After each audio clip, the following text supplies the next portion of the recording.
Hello friends, welcome to Little Desire channel. இன்றைக்கி நம்மளோட சேனலில் ஆவாரம் பூ டீ எப்படி செய்யலாம் அப்படிங்கிறதையும் அதோட பயன்களையும் தெரிஞ்சுக்கலாம். ஆவாரம் பூ டீ நீரிழிவு நோயாளிகளுக்கு ஒரு வரப்பிரசாதனே சொல்லலாம். பொதுவாக அவங்களுக்கு வர கால் எரிச்சல், மதமதப்பு, நரம்பு தளர்ச்சி, அதிக தாகம் எல்லாத்துக்குமே இந்த டீ ஒரு நல்ல ரெமடியாக இருக்குங்க.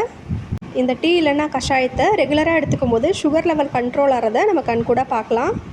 டயபெட்டிஸ்க்கு மட்டும் இல்லாமல் பெண்களுக்கு ஏற்படுற மாதவிடாய் பிரச்சனைகளுக்கும் வெள்ளைப்படுதலுக்குமே இது ரொம்ப நல்லது.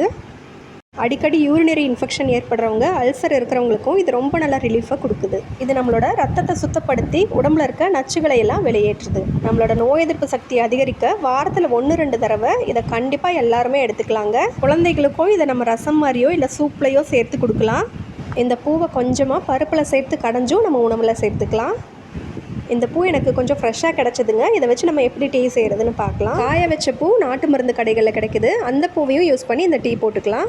நான் இன்றைக்கி 4 பேர்த்துக்கு டீ போட 1/2 லிட்டர் அளவு தண்ணியை கொதிக்க வைக்கிறேன்.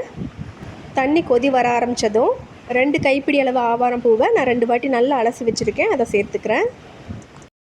இந்த பூவை சேர்த்து மீடியம் ஃப்ளேமில் ஒரு 4-5 நிமிஷத்துக்கு கொதிக்க விடலாம்.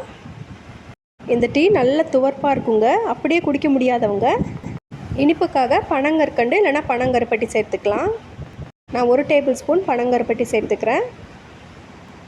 கருப்பட்டிக்கு பதிலாக தேன் சேர்த்து கலந்தும் குடிச்சிக்கலாங்க. தேன் சேர்க்குற மாதிரி இருந்தால் வடிகட்டினதுக்கப்புறம் சேர்த்துக்கோங்க.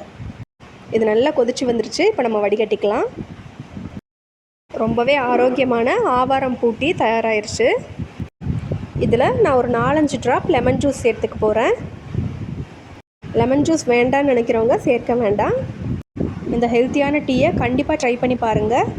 கொத்தமல்லி டீ தூள் வீட்டிலே எப்படி ப்ரிப்பேர் பண்ணலாம் அப்படிங்கிற வீடியோவோட லிங்க் டிஸ்கிரிப்ஷனில் இருக்குது. தேவைப்படுறவங்க செக் பண்ணி பாருங்கள். இந்த வீடியோ உங்களுக்கு யூஸ்ஃபுல்லாக இருக்குதுன்னு நினச்சிங்கன்னா வீடியோக்கு ஒரு லைக் பண்ணுங்கள். சேனலையும் சப்ஸ்கிரைப் பண்ணிக்கோங்க. தேங்க்ஸ் ஃபார் வாட்சிங். Have a good day.